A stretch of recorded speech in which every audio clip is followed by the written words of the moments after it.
tinamaan ng buhawi ang 4 na bayan sa Bulacan at 1 bayan sa Pampanga itong nagdaang Sabado at Linggo. Ang halaga ng pinsala, hindi bababa sa 1 milyong piso. Yung pong buhawing tumama sa Bulacan, aktwal na nakunan ng video. Panoorin niyo po itong pagtutok nito ni Cesar Apolinario.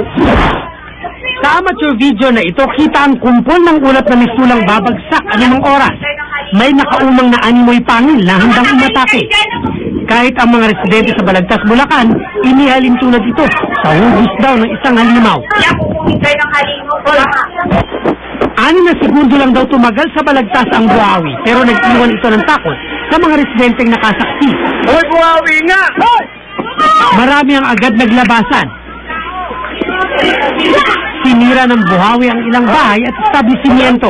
Tulad ng palengke ito na nasira ang bubong dahil naapektuhan ng mga bakal na pinagkakapitan ng yero. Takot, ang lakas ng hangin eh. Pumapasok dito yung hangin. Okay, tapos? Tapos nagtago na kami.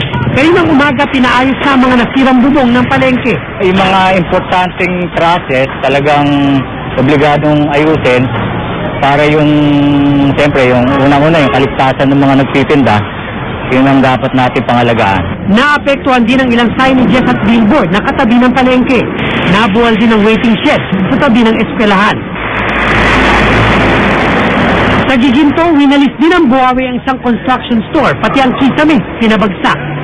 Sa Barangay Tabe, naapektuhan din ang ilang bahay at establishmento.